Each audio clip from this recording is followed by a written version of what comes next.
नमस्कार विद्यार्थी मित्रांनो, आजच्या व्हिडिओमध्ये आपण पाहणार आहे पोलीस भरती 2026 मध्ये झालेले 50 मराठी व्याकरणाचे प्रश्न। आणि मित्रांनो, आज आपण या सिरीजचा 6वा भाग पाहतोय। त्यामुळे जर तुम्ही पोलीस भरतीसाठी तयारी करताय आणि उरलेल्या पेपरपैकी पेपर देणार आहात तर हा व्हिडिओ पूर्ण पहा। तसेच सर्व व्हिडिओ पाहण्यासाठी आपल्या चॅनलला सबस्क्राइब करा। सुरुवात करूयात आजच्या प्रश्नांना।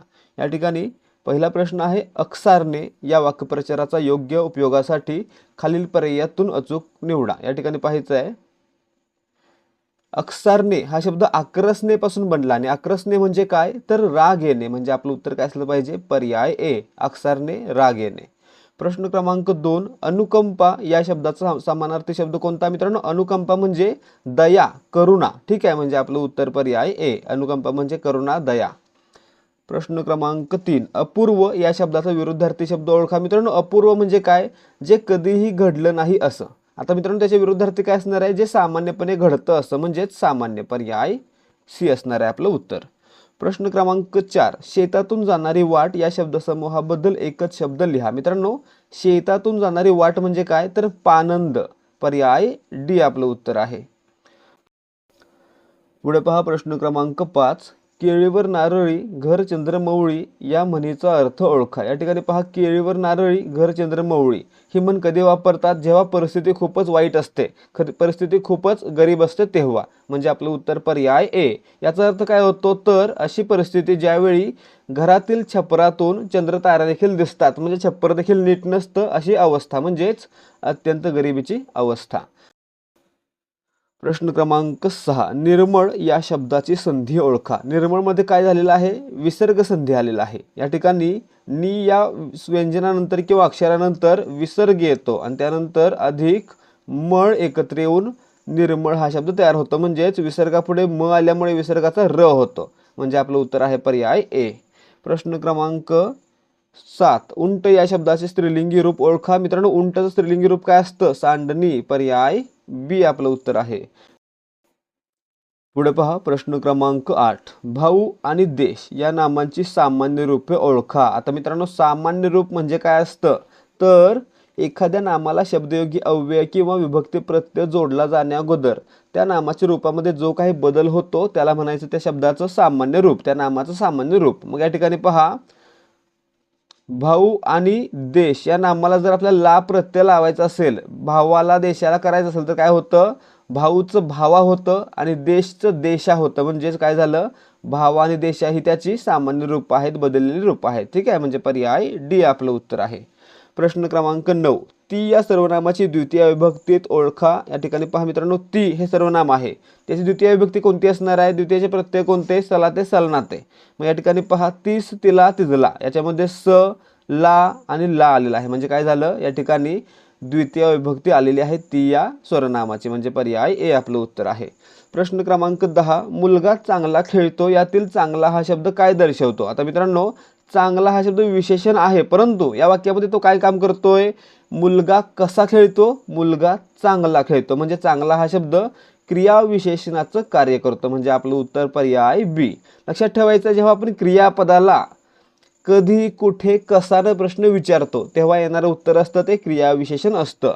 कसा खेळतो, चांगला खेळतो, म्हणजे चांगला हे काय झालं, क्रियाविशेषण झालं। ठीक आहे विद्यार्थी मित्रांनो, आता सगळं सोडून थोडा वेळ फक्त इकडे लक्ष द्या।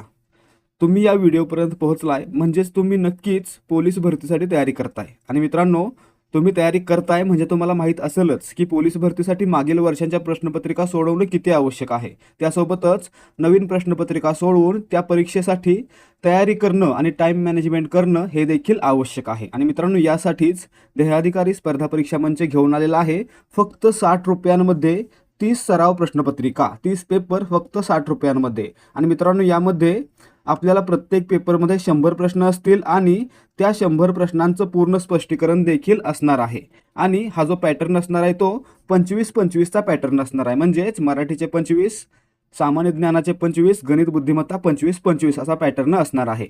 आणि त्यासोबत आपल्याला काय मिळणार आहे तर आपल्या टेलिग्रामवर पेड चॅनलला जॉईन होण्याची संधी, ज्या चॅनलवर आपल्याला दररोज 200 प्रश्नांचा सराव करता येणार आहे. दररोज सरावासाठी 200 प्रश्न दिले जाणार आहेत. आणि मित्रांनो, हे सर्व प्रश्न असणार आहेत ते फक्त आणि फक्त पोलीस भरतीच्या पॅटर्नवर आधारित असतील आणि त्याच्यामध्ये जास्तीत जास्त प्रश्नांचा सराव करून घेतला जाणार आहे. त्यामुळे जर तुमची पुढे लेखी परीक्षा होणार आहे तर तुम्ही हा संच विकत घ्यावा आणि त्यासोबतच आपल्या पेड टेलिग्राम चॅनलला जॉईन व्हावं. हे सर्व मिळणार आहे फक्त 60 रुपयांमध्ये. जर तुम्हाला खरंच आवश्यकता आहे आणि चांगल्या प्रकारे सराव करायचा आहे तर नक्की खरेदी करा आपला हा संच. तर या ठिकाणी तुम्हाला जर याचा डेमो पाहायचा असेल तर तो मिळणार आहे 7517249119 या व्हॉट्सॲप नंबरवर. यावर व्हॉट्सॲप करा आणि डेमो फ्रीमध्ये पहा. तसेच जर तुम्हाला वाटत असेल की जे काही देऊ ते चांगलंच देऊ तर तुम्ही डायरेक्टली 935968689100 या नंबरवर पेमेंट करून त्याचा स्क्रीनशॉट आम्हाला पाठवू शकता. तुम्हाला लगेचच एकाच वेळी 60 PDF दिल्या जातील, ज्याच्यामध्ये 30 पेपर असतील आणि 30 त्यांचं स्पष्टीकरण असेल. आणि त्यासोबतच लगेचच टेलिग्राम चॅनलची लिंक देखील दिली जाईल, ज्याच्यामध्ये तुम्हाला दररोज 200 प्रश्नांचा सराव करता येणार आहे.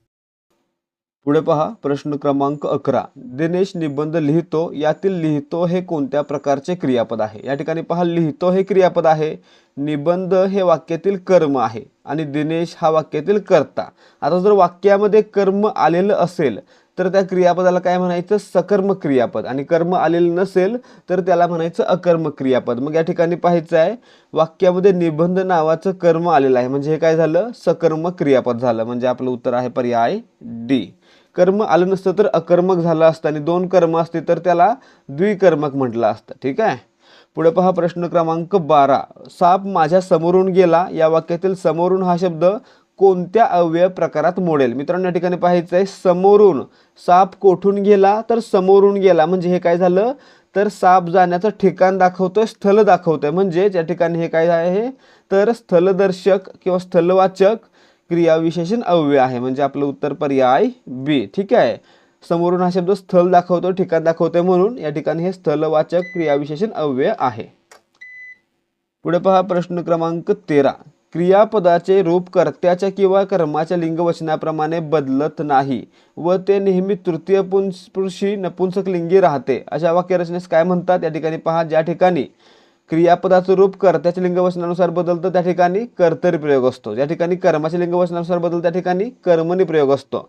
परंतु ज्या ठिकाणी दोन्ही प्रमाणे बदलत नाही त्या ठिकाणी भावे प्रयोग असतो. म्हणजे आपलं उत्तर आहे पर्याय ए.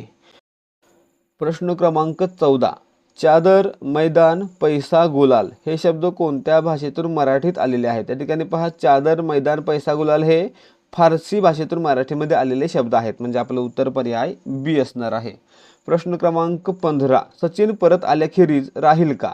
या वाक्यप्रकार ओळखा. मित्रांनो, या ठिकाणी पहा, प्रश्न विचारलाय सचिन परत आल्याखेरीज राहील का, म्हणजे काय झाले? हे प्रश्नार्थी वाक्य. पर्याय ए आपलं उत्तर असणार आहे. प्रश्न क्रमांक 16.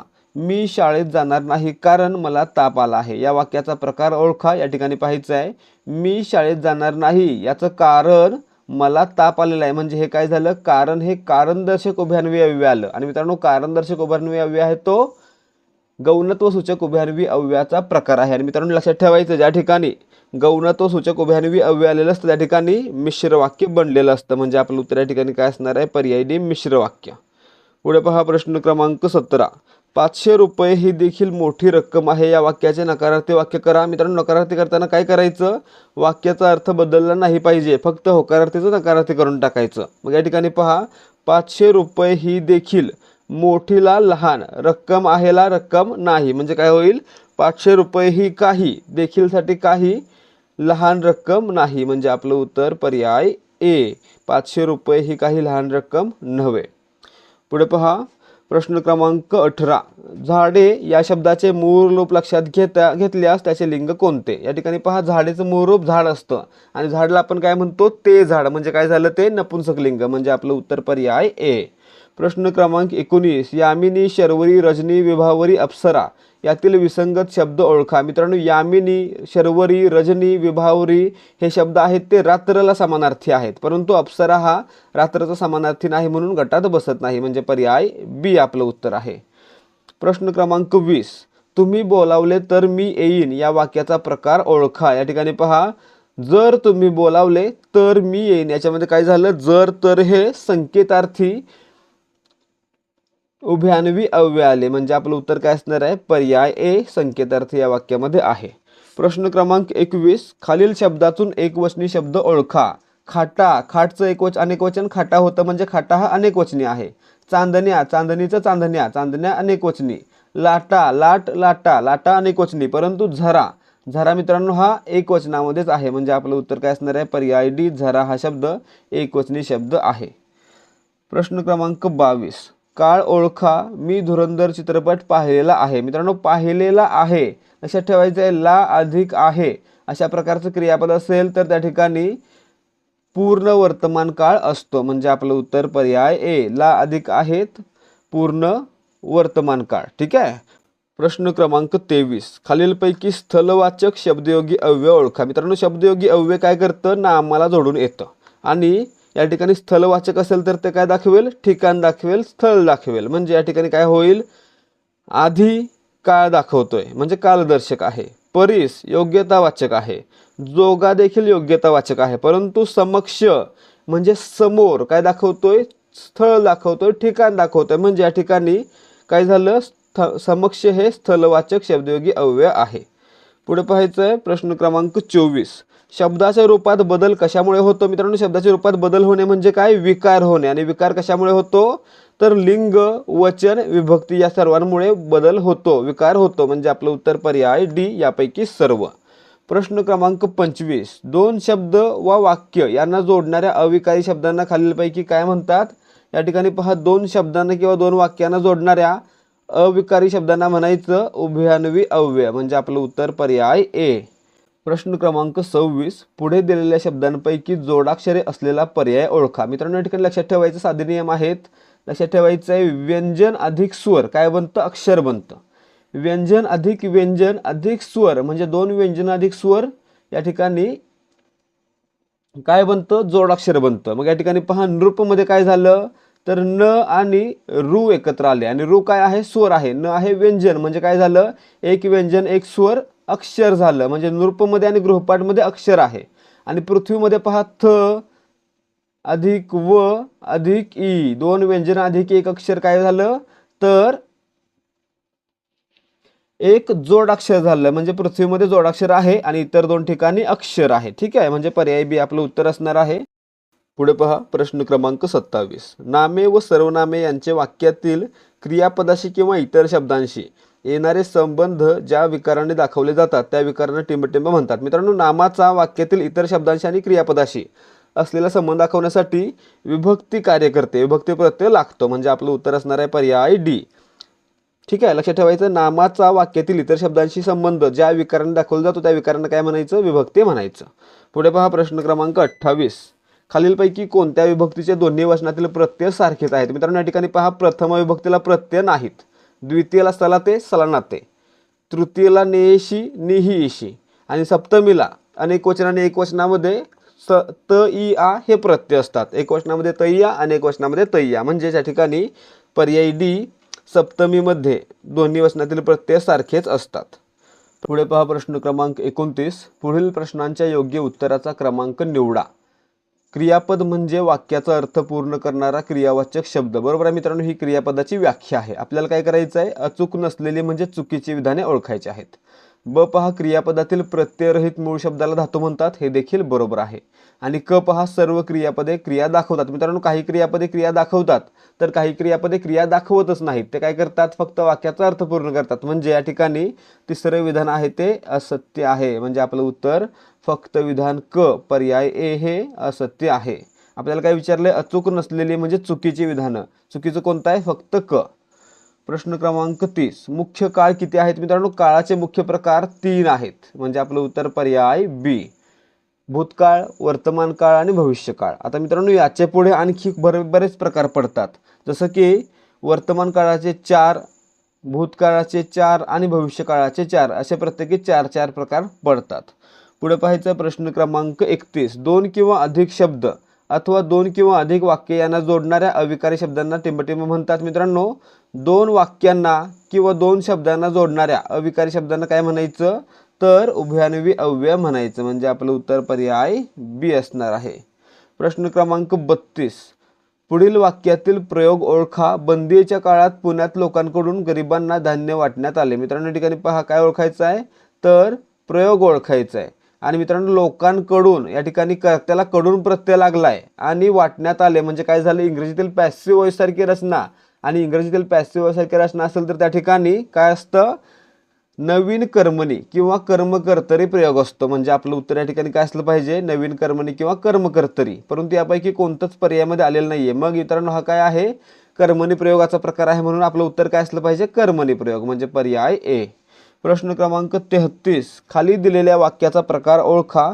शाळा सुरू झाल्या तेव्हा मुले आनंदाने नाचू लागली. मित्रांनो या ठिकाणी पहा जेव्हा तेव्हा हे काय आहेत, तर संकेतबोधक उभयान्वी अव्यय आहेत. तर मित्रांनो या ठिकाणी जेव्हा तेव्हा, जर तर, जरी तरी, जसे तसे यासारखी जोडीने येणारी उभयान्वी अव्यय आले असतील तर त्या ठिकाणी त्यांनी जोडणारं वाक्य आहे तर नेहमी मिश्र वाक्य असतं. म्हणजे आपलं उत्तर पर्याय बी. या ठिकाणी जेव्हा तेव्हा, जर तर, जरी तरीने जोडलेले वाक्य नेहमी मिश्र वाक्यच असतात. प्रश्न क्रमांक 34. वाक्यात येणारे स्थलवाचक क्रियाविशेषण टिंबटिंबचे कार्य करते. मित्रांनो वाक्यात येणारे स्थलवाचक क्रियाविशेषण नेहमी आधारपूरकाचं काम करतं. म्हणजे आपलं उत्तर पर्याय डी. आता प्रश्न कसा विचारला जाऊ शकतो, वाक्यातील आधारपूरक शोधा. तर काय करायचं त्यावेळी वाक्यातील स्थलवाचक क्रियाविशेषण अव्यय शोधायचा. ठीक आहे. पुढे पहा प्रश्न क्रमांक 35. पुढे दिलेल्या विधानार्थी वाक्याचे प्रश्नार्थी वाक्यात रूपांतर करा. आपले भले व्हावे अशी सर्वांची इच्छा असते. मित्रांनो याच्या विरुद्धार्थी काय होईल किंवा नकारार्थी काय होईल, प्रश्नार्थी काय होईल, तर आपले भले व्हावे अशी कुणाची इच्छा नसेल. म्हणजे आपलं उत्तर पर्याय बी. पुढे पहा प्रश्न क्रमांक 36. नववधू प्रियामी बावरते या उदाहरणाचे वृत्त ओळखा. मित्रांनो या ठिकाणी पहा भा. तांबे यांची कविता आहे नववधू प्रियामी बावरते. आणि मित्रांनो यावरूनच या वृत्ताला नववधू हे नाव मिळालेलं आहे. म्हणजे आपलं उत्तर असणार आहे पर्याय ए. प्रश्न क्रमांक 37. शब्द वाक्यात दोन अर्थांनी वापरल्या गेल्यामुळे जेव्हा शब्द चमत्कृती साधली जाते तेव्हा टिंबटिंब अलंकार होतो. मित्रांनो एकच शब्द जेव्हा वाक्यामध्ये दोन भिन्न अर्थांनी येतो तेव्हा त्याला त्या ठिकाणी काय म्हणायचं, तर श्लेष अलंकार म्हणायचं. म्हणजे आपलं उत्तर पर्याय सी. दृष्टांत कधी एखादी गोष्ट पटवून देण्यासाठी त्यासारखंच उदाहरण किंवा दाखला दिला असेल तर त्याला म्हणायचं दृष्टांत अलंकार. सार कधी तर घटना चढत्या किंवा उतरत्या क्रमाने मांडल्या असतील तर त्याला सार अलंकार म्हणायचं. तसेच रूपक कधी उपमेय आणि उपमान एकरूप आहेत असं वर्णन केलेलं असेल त्या ठिकाणी.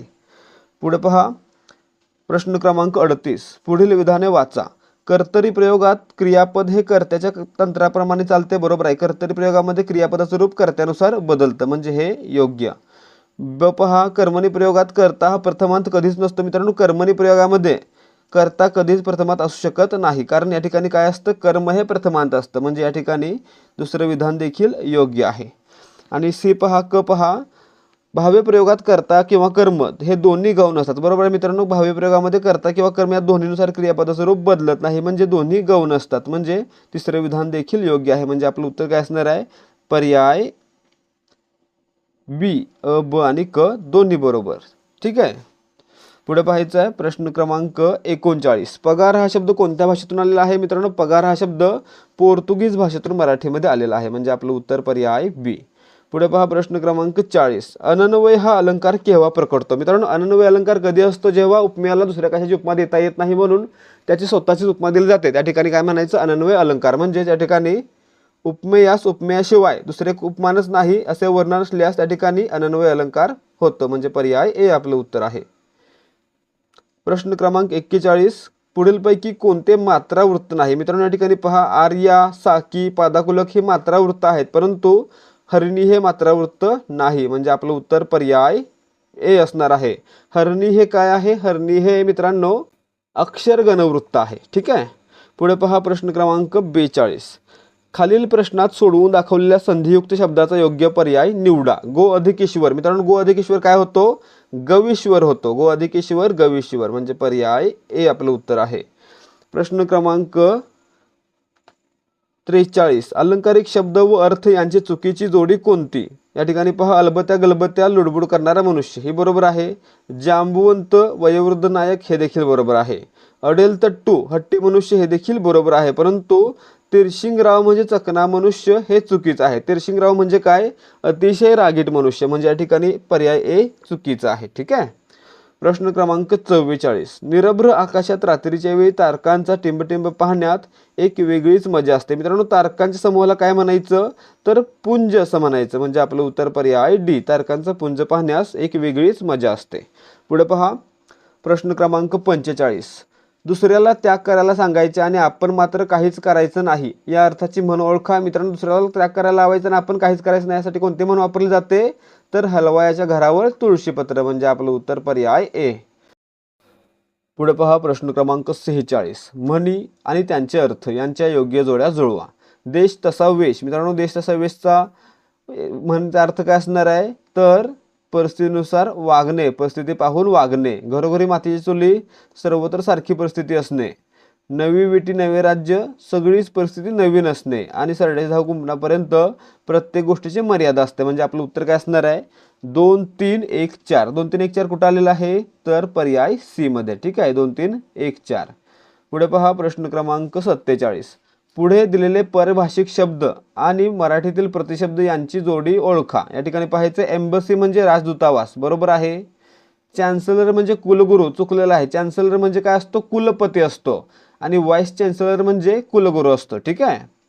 ट्रस्टी म्हणजे विश्वस्त, या ठिकाणी हे देखील बरोबर आहे. आणि राहिलं डी, रजिस्ट्रार म्हणजे कोण निबंधक. या ठिकाणी मानद सचिव दिलंय हे नाही, काय पाहिजे निबंधक पाहिजे. म्हणजे फक्त ए आणि सी बरोबर आहे, बी आणि डी चुकीचं आहे. म्हणजे आपलं उत्तर काय असणार आहे तर पर्याय बी, फक्त ए आणि सी या दोन जोड्या योग्य आहेत.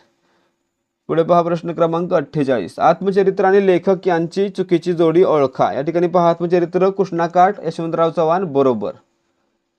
झोंबी आनंद यादव बरोबर.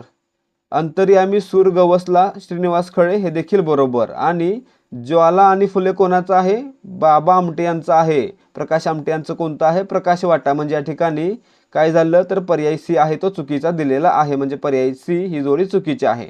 परंतु मित्रांनो, उत्तर तालिकेनुसार हा प्रश्न रद्द करण्यात आलेला होता, याचं कारण समजलं नाहीये. ठीक आहे. प्रश्न क्रमांक 49. आधुनिक मराठी काव्याचे जनक कोण. मित्रांनो, केशवसूत म्हणजेच कृष्णाजी केशव दामले यांना आधुनिक मराठी कवितेचे जनक असं म्हटलं जातं. म्हणजे आपलं उत्तर पर्याय बी असणार आहे. सॉरी, हा पर्याय सी असणार आहे. ठीक आहे. पुढे पहा प्रश्न क्रमांक 50. फकीरा या सुप्रसिद्ध कादंबरीचे लेखक कोण. मित्रांनो, फकीरा कादंबरी कोणाची आहे लोकशाहीर अण्णाभाऊ साठे यांची. म्हणजे आपलं उत्तर पर्याय सी असणार आहे. तर विद्यार्थी मित्रांनो, या ठिकाणी आजचे प्रश्न समाप्त होत आहेत. जर तुम्हाला आजच्या प्रश्नांची उत्तर आणि स्पष्टीकरण आवडलं असेल तर व्हिडिओला लाईक करा. त्यासोबतच यासारखे व्हिडिओ पाहण्यासाठी आपल्या चॅनलला सबस्क्राईब करा. भेटूयात पुढच्या भागामध्ये. जय हिंद, जय भारत आणि जय महाराष्ट्र.